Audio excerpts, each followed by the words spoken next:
Hi there, my name is David Batsoffen and I host a travel blog called Travel and Things.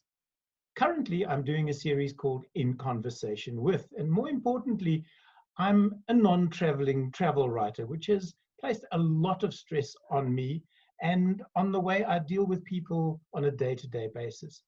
So I thought I'd step out of the usual interviewees, which are people in the travel industry, some comedians, and put a bit of gravitas into today's talk.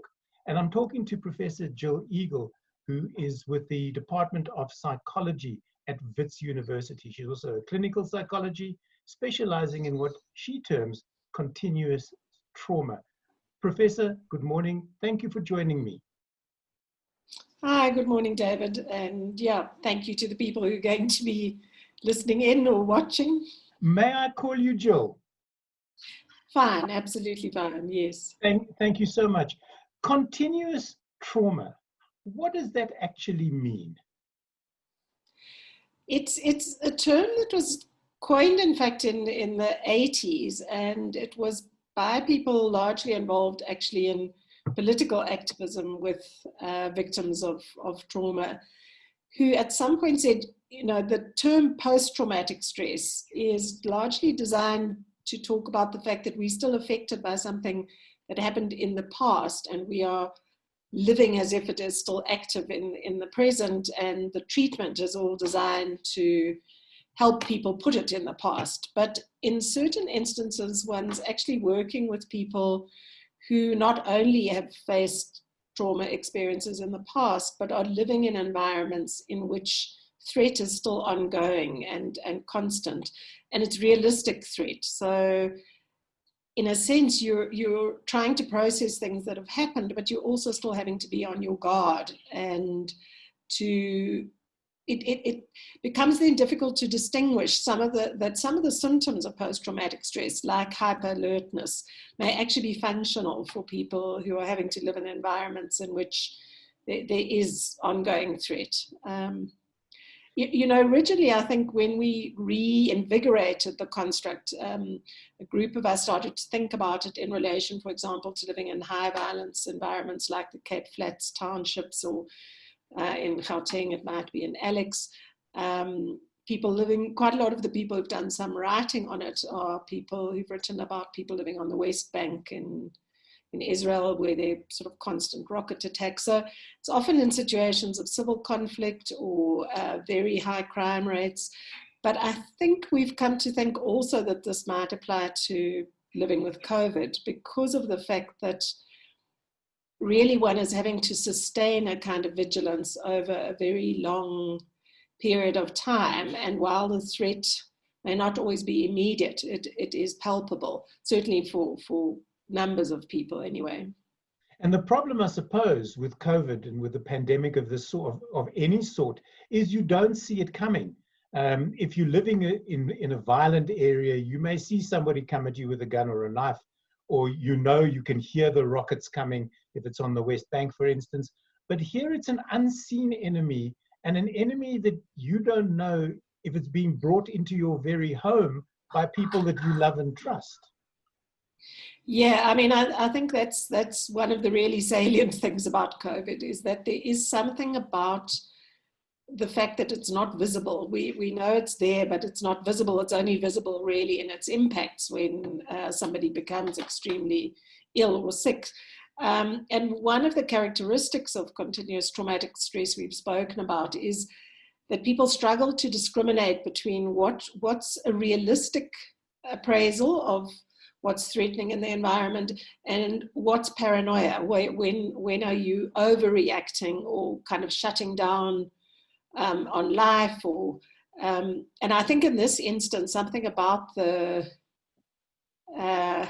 invisibility of the threat has made that kind of threat appraisal very difficult for people, which is why I think people are getting to a point where they're tired of it, but people are still constantly exchanging information, reading about information, hoping, I suppose, at some point that there will be something to combat the threat of it. And I think in a strange way, it's also created quite a bit of conflict, you know, even within families or between people about what's appropriate behavior and what's inappropriate behavior, you know. Yeah, it's like, come and visit me and you don't have to wear a mask. No, I'm not going to visit you. And even if I did, I would wear a mask, and don't laugh at me if I want to wear a mask, because that's being disrespectful in a way.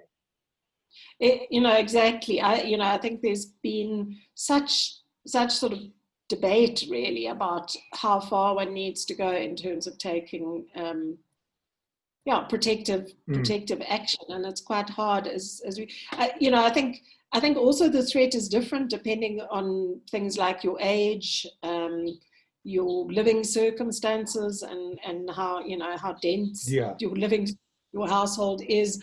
But you're right, there's almost become sometimes a kind of moral judgment around, you know, those who comply and those who don't, and those, I suppose, who treat it as a lesser threat, also sometimes being quite judgmental towards people who are seen to be overzealous. You know, I know someone who jokes about the people who wash their bananas, but there are people who feel like it's important to wash their bananas. Don't knock it unless you've tried it, type of thing. But I know that I found back in the beginnings of quarantine, I had to go to my bank, and the young man opening the door for the people, in those days, he wasn't spraying the door, he wasn't wearing a mask. And I said to him, we weren't forced to wear masks yet, but hand washing was imperative. And I said to him, why are you not sanitizing the door handle, or your hands for that matter? Oh, he said, I've probably got the disease and I'm going to die anyway. And I said, well, I don't really care about you. I care about myself and everybody else standing in this queue. So maybe you should just be a little cognizant of that. And I've also seen that people, and if I go back to the 26th of March, when we were told it was going to be 21 days, and we all went, yay, we can stay at home for 21 days. We can finish the course that we started, finish the novel that we started writing, you know, catch up on a whole lot of stuff. Yeah, exactly. None of which happened. And I don't think I'm alone in that. But then it was extended and extended again and extended again. And all of a sudden, the physical gave way to the mental. And I know this in my case, that it became oppressive. I woke up in the morning feeling like it was Groundhog Day.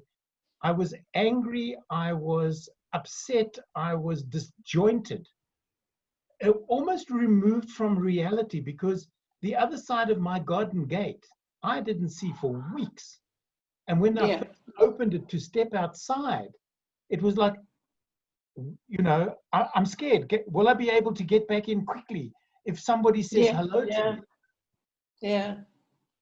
I think part of what one's seen is a combination of stress and traumatic stress. So I think for most people, there's been a kind of elevated level of stress, and chronically so.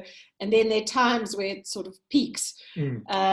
You know, you talk about this experience of going into the bank, and I know someone who had to go in to fetch a credit card, but then had to sit there for nearly 2 hours because there were all sorts of issues happening with lots of people. And then the anxiety levels shot up, and then they were watching themselves. Or I think a lot of us have had the experience of waking up with a scratchy throat, or suddenly a little bit of a sort of post-nasal drip, and then your alarm sort of shoots up. So I think, you know, we've all had these experiences of sort of spikes, but I think linked, and you've spoken to other mental health professionals, I think there has also been a kind of a low-key depression for a lot of people, together with a sort of pervasive anxiety. And I think there are people who've spoken about the sort of monotony of everyday life, and even people who aren't particularly sociable sort of starting to recognize that, in fact,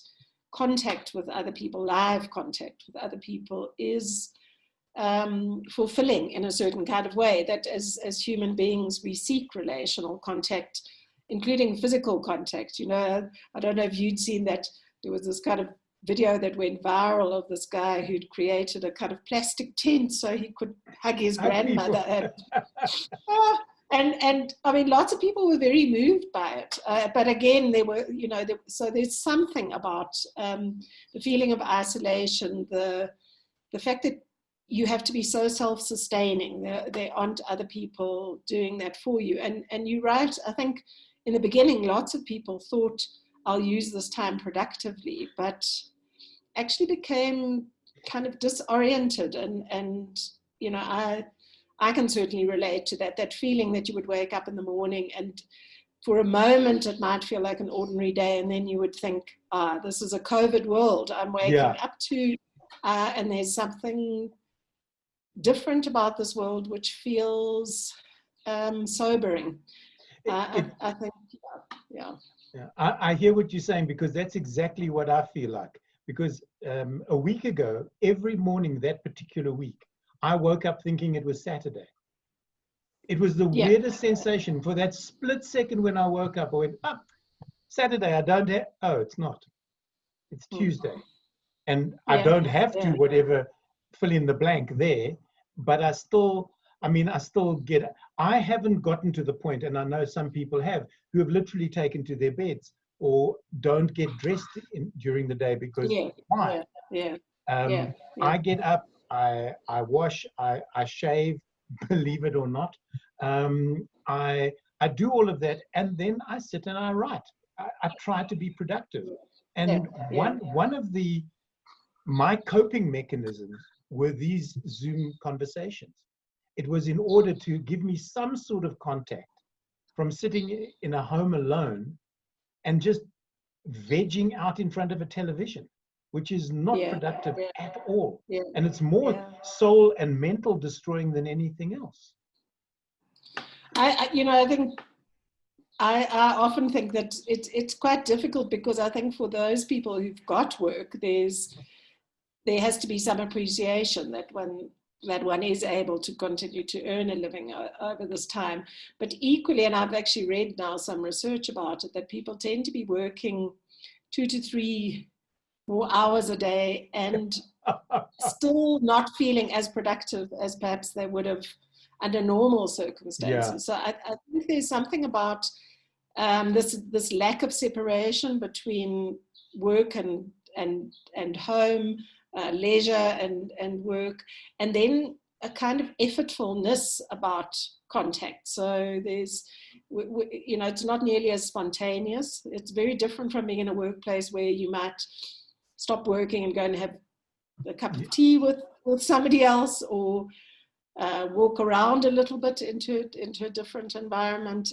So I think there are a few people, I think, who've sort of spoken about thriving under lockdown and refer to themselves as introverts. But I think even those people have started to kind of wish for greater novelty in their life and more connection. But dominantly, I think most people have found it very tiring and taxing. Being tired is one of the pervasive things you'll hear from people. And as you say, I think for some people, it's translated into a more serious kind of withdrawal and a depression, probably more with overeating than undereating. That's been another thing. Well, everybody, I know my wife is one of those. She learned, she's not a cook by any manner of means, and she's not a baker, but my goodness me, I have eaten more sourdough bread and banana bread in the last 5 months than I have in the previous 14 years of our marriage. Yes, I mean, I think it has been, people have been quite preoccupied with food, and I think it's partly because it's something comforting to do. The sort of thinking again about the trauma part, I think there has been something about the sense that the world could change so fundamentally, so quickly. It's been very disorienting for people. One of the theorists about trauma, Januf Bullman, she wrote a book called Shattered Assumptions. It's actually quite an old book now, but she kind of said we live with certain, they're almost like illusions, but they help us function in the world without too much anxiety all the time. And one of them is that generally the world is a benign place. It's a place in which I don't know, airplanes don't come through your front window, and people you sit next to in a restaurant won't attack you. And so one of the things I think we've all come to feel is suddenly that the world isn't a benign place. I mean, it isn't, I mean, there are a few conspiracy theorists, but it isn't necessarily that someone is definitely trying to attack you. But I think the sense that something can come into your life and your world and disrupt it so fundamentally, and that you are very much out of control. That's also one of the most salient parts of trauma, is a feeling of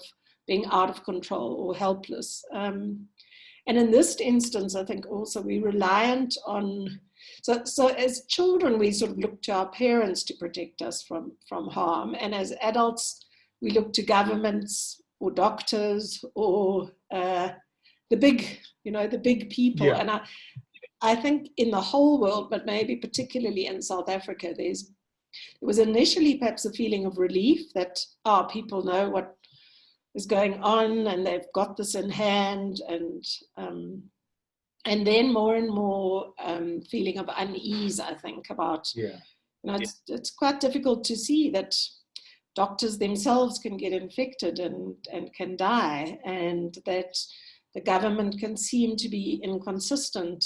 So I think another part of what people are struggling with is this sort of fantasy that someone can take control, but actually across the whole world, nobody can. It's taking us a long time to find the vaccines, Well, and they keep popping up. You know, Russia this week said, we've got a vaccine. And that's all well and good. And then everybody, and I think social media is to blame here, because they promote one aspect or another. Either they're extremely positive and then people shoot them down, or they're extremely negative and people get shot down for that. But if I go back, if I may, Jill, to the beginning of lockdown, and firstly, we had our freedom taken away from us for the right or the wrong reasons. Only history will prove that particular point. And then as the lockdown progressed, other things were taken, like you can no longer greet people the way you used to, by shaking hands or by hugging or by kissing. So that was removed from us, leaving us with a feeling of unease, because how do you greet somebody then? This elbow bumping is rubbish. I don't do that. I'd rather just say hello from behind my mask with my hands in my pockets. But I'm generally a gregarious person, and I'm very tactile. And then, of course, things like corruption creep in, over which we have no control, but we see it every day, which again makes those of us who are without work, maybe about to lose their homes, their jobs, their cars, and the banks are going, well, we don't care, we'll just take your house and your car. All of those stresses add up, putting people in a place that even the most positive people are now in a situation where they go, what is this all about? Is life really worth living? Or more importantly, what happens we're at level 2 at the moment. What happens after level 1? And we don't have to wait for that every 2 week, my fellow South Africans with immediate effect type stuff. We are then cast adrift into a sea that we know nothing about. And I should imagine, and you're the professional, not me, I should imagine that there are going to be people who are thrust into a situation there where suicide may be an option, or depression or anxiety, or show itself in maybe violence in the home, or non-violent people suddenly becoming violent. Yeah, I mean, I think there's quite a lot of research showing already that people with existing mental health problems, those problems have tended to increase over this time, but also that there are a lot of people starting to show mild to moderate symptoms in a whole lot of different kind of areas.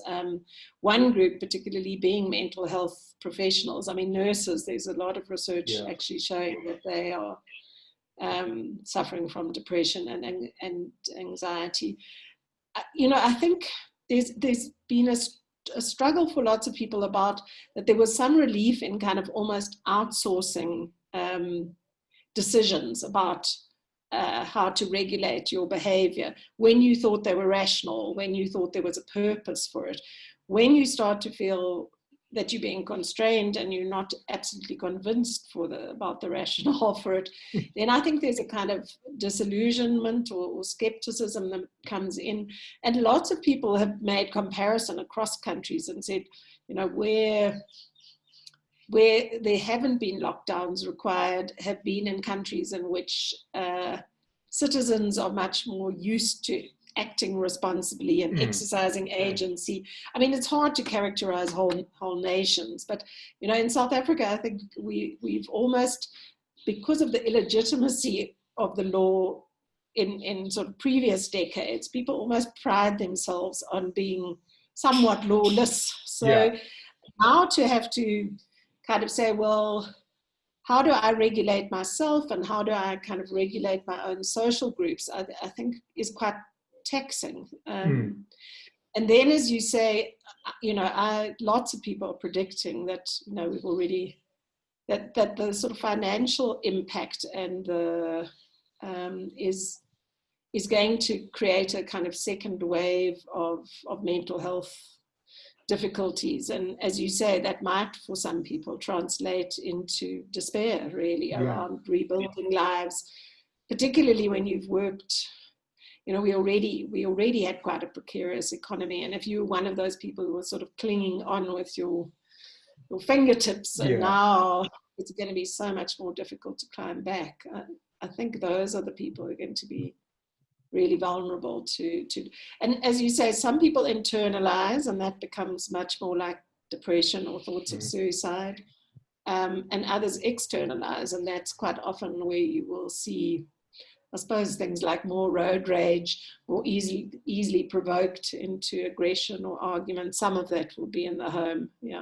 I've already seen that, though, and funnily enough, at the pharmacy that I go to sort of once a month, where people become aggressive with the pharmacists because small things, the medicine is not in stock or it's only in limited quantities, and then they have these arguments with the people with the pharmacists, shouting and screaming and carrying on in a way that I don't think that they would have 6 months ago. Yes, they may have got angry, but they wouldn't have raised voices, and they wouldn't have been as abrupt or maybe even as rude as they are. And they feel entitled to be because it's COVID-19 that's doing it. It's not them. Yeah. Well, I mean, I think you're right. It's another sort of symptom almost of chronic stress. I mean, certainly with PTSD, one of the symptoms people often don't, they recognize the intrusion and the avoidance because those things fit with, I'm getting images of this because it happened and I want to avoid it because I don't want to go near it again. But the sort of more agitated responses, like they talk about unreasonable, losing your temper and unreasonable aggression, people often don't link back to the event, and that often is about high arousal. But in this instance, I think it is also about sort of chronic stress and a sort of need to displace or kind of express to somebody some sense of anger about your impotence. And you're right, I think it's often people who would normally see themselves as much more better able to regulate their annoyance or their disappointment or whatever, So I think there is a sort of narrative which is trying to compete with that, which is about people being altruistic and helpful, and again, one has seen a lot of that, but it's almost like a lot of people's more altruistic energy has also run out. I mean, the people who did kitchens in the beginning, and I think once you're into your 4th or 5th month, then that sense of I can access my kind of excess energy has gone. Sort of stops being nearly so easy. Yeah. Because I know I had to go to a particular place on business. I was writing content for the company, so they wanted me there to do photographs so that I had archival stuff. And there was a videographer there also with somebody. And at dinner, they walked towards my table and they said, "May we join you for dinner?" And without thinking, I just went, "No, there's a table a couple of meters away. You can sit there and we can converse, but I don't want you sitting at my table." And normally I'm the most gregarious of people. And I was quite taken aback by my abruptness. Luckily, I tempered it straight away with a smile going, "You understand, of course." But it was almost as if I didn't understand what had just happened. And it was so, I did it without even thinking. And my worry now, Jill, is that this is going to be, and I hate to use this, the new normal. We won't be able to hug. We won't be able to greet by shaking hands. We won't want strangers sitting in our proximity, because even once level 1 is come and gone, the disease is not at the, if our president says level 1, that's it, the disease doesn't go, "Fine, I'm buggering off. South Africa is now safe." No, it's going to hang about here for years, if not decades. And how do we deal with it?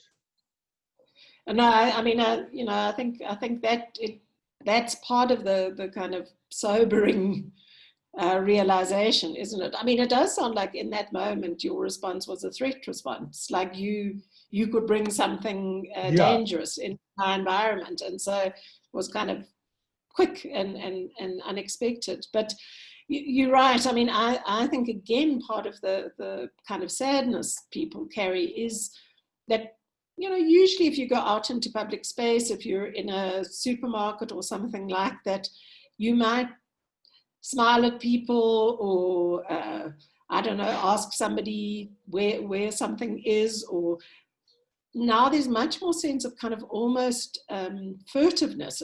I think it's something to do with wearing the masks. It is indeed. We can skulk away behind the mask.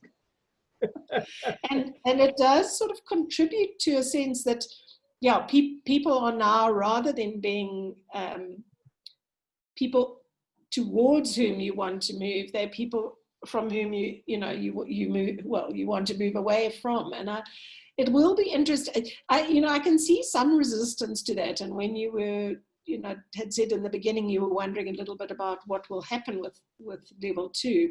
It does feel to me like there's a kind of quite a big subgroup of people who are almost acting in a kind of defiant way, and largely young people, maybe because they feel less threatened. But yesterday I walked through Melville and I could see lots of people sitting without masks at tables, drinking, conversing.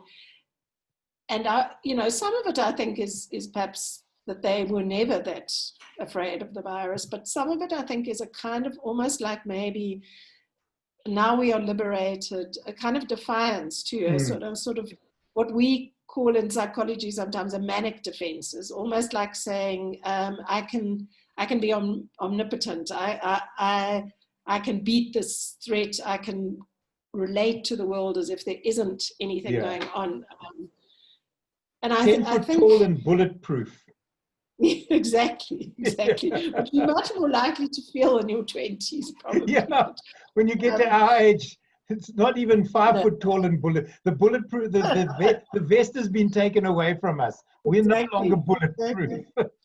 But with that in mind, Jill, what should people be looking out for within themselves and within family and friends that makes them just a little bit aware, maybe to treat people with a bit more deference, a bit more respect, a bit more kindness because of what other people are going through? Are there signs, easy signs, that can be seen and dealt with without going, "Oh, you seem to be depressed, pull yourself together," which is never the right answer? You're absolutely right. I mean, I think we've already spoken about 2 or 3 of the things, but I think for people who retreat or withdraw to a point, for example, where they are not getting up much at all during the day, and their level of participation in what's happening in their families or everyday life sort of reduces, that would be for me, one of the warning signs. I think one of the other things would be something about greater irritability and sort of rattiness and concentration is often one of the things that goes. And you won't know if someone's reading and then realizing they've read 2 pages and they haven't taken anything in. But you might. The same line over and over again. Yeah, that normally just means I'm tired. I know this. Okay. Yeah. But you get, when it's sort of depression, certainly, and anxiety both affect concentration. But if it's something like someone who's promised to bring you something and they keep seeming to be forgetful, you might also pick up on that. And then, I suppose all of us are struggling, but a kind of depression about the future, a sort of lack of investment in, you start talking about, I don't know, what you might be studying in the future, or whether you might be going on holiday somewhere, or, and there's no investment. I mean, and then I suppose one's just got to sort of try and create space for people to talk. Yeah. But just to become aware of that, because not everybody is hail fellow, well met, and upmarket or upbeat anymore. And I think you talk about people at level 2 being a bit anarchic and going, so what? We haven't got it in 5 months. We're not going to get it. But by the same token, there are those who are going, well, and I know my daughter is one of those. She put herself into lockdown in March, and she goes out only once every second week to buy food, because she's dealt with it as if she has the disease, and she doesn't. But she doesn't want to, at any particular point, be guilty of actually passing it on to somebody. And the only way to do that is to self-isolate. But again, not everybody wants to do that, because there are, even if you are extrovert, or even if you are introvert, and you mentioned this earlier, even introvert people like to have a physical interaction. Zoom is all well and good, and you can talk to people on the other side of the world that you might never get to see again unless the planes start flying. But it's not the same. It really and truly isn't, You can't hug, you can't hold, and I keep going back to that, but humans are tactile, and they're not meant to be self-isolated. We don't live alone well. And I think that's also scary now, because once the walls come down, we have no longer an excuse to go, well, we can't. We can't come and see you, or we can't have a family dinner, because yes, we can, because the government has said we can, and normally with immediate effect. But at the end of the day, my fellow South Africans, I don't want to go out just yet. I want to take a step back, and tough as it is for me, I want to see what's going on, how the lemmings are going to react before stepping out into the melee that are these rodents that are about to leap off a cliff.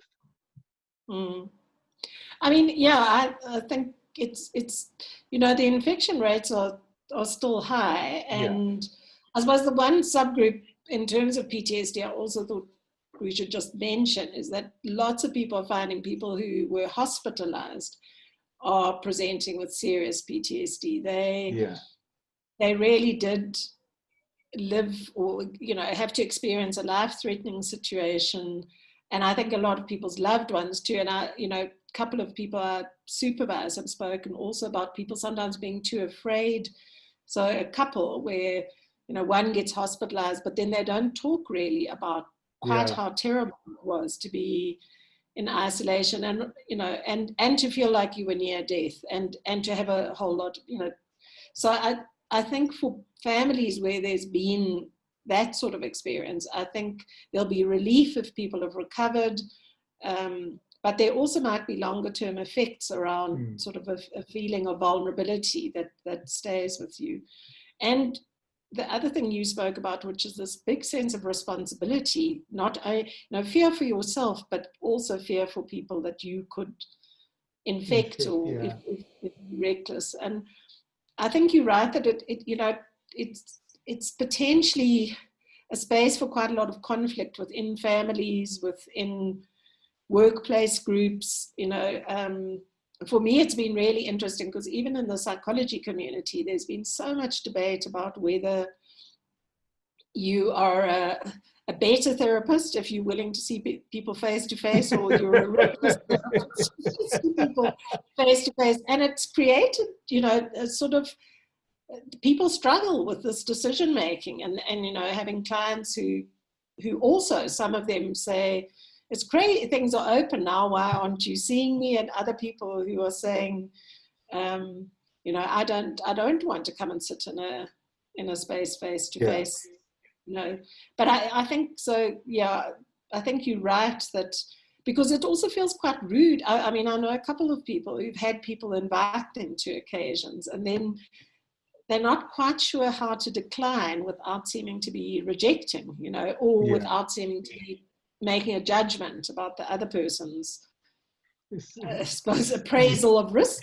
And so these things, I think you're right, are all going to be difficult to negotiate. And, it might sound overly dramatic, but I think you're right that it's kind of made us all aware of something about how sort of precarious human beings are, how they, and how they're not in charge of everything, and how much social contact, how it can change from being something that's helpful to something that's contaminating or potentially contaminating. Those are big things to sort of take on board.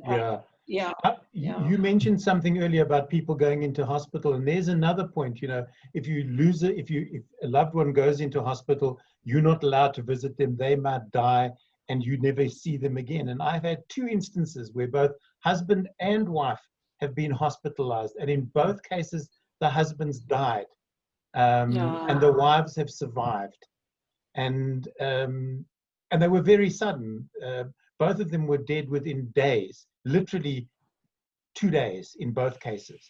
So not only did they lose their partners to a hospital situation, because both the women were hospitalized sort of a day after their husbands, but they lost their husbands without saying goodbye. And that, I suppose, is a whole nother kettle of fish that you as professionals or as a profession are going to have to be cognizant of going forward. I think so. I think there is going to be a significant subgroup of people who've suffered traumatic bereavement. And, traumatic bereavement is usually defined by the fact that it's often that it's sudden, unexpected, and particularly that you haven't been able to sort of prepare to say goodbye. And in these instances, there isn't, there isn't that. And in their cases also that they were dealing with being preoccupied with their own survival at the same time, which might bring up guilt.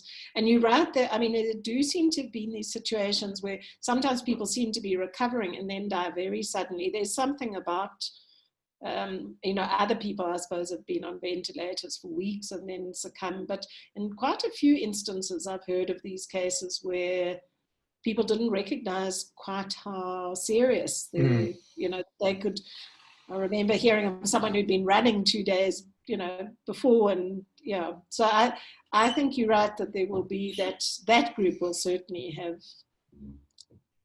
quite probably sort of may be vulnerable to sort of full-blown PTSD over time. Jill, in wrapping up, and I must say thank you for your time, what would what advice would you give to people who are sitting on the fence at the moment, not unaware of if they are leaning towards depression and anxiety, or even suicide, or if they're just a little unhappy about their current situation? What would be your advice to them to do going forward?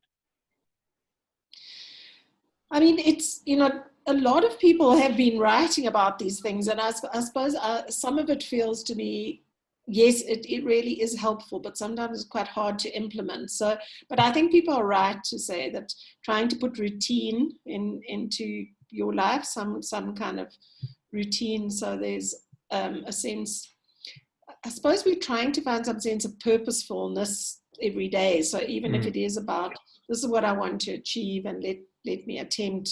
I think we're trying to find a balance between kind of indulging what is afraid or feeling deprived in you, alongside also feeling in some way that you are experiencing your own agency in the world. And that's why maybe if you set tasks or think, I want to do this or that, I think people are right too, that trying to sustain social contacts through WhatsApp or whatever kind of connections you have is really important. And a big thing is investing in the future in some way, and that might be difficult to do, but I think there is something about imagining a world in which things are not going to be as dire as they are right now, and and being able to project yourself a little bit into that. I mean, a lot of the mindfulness, a lot of apps around it, but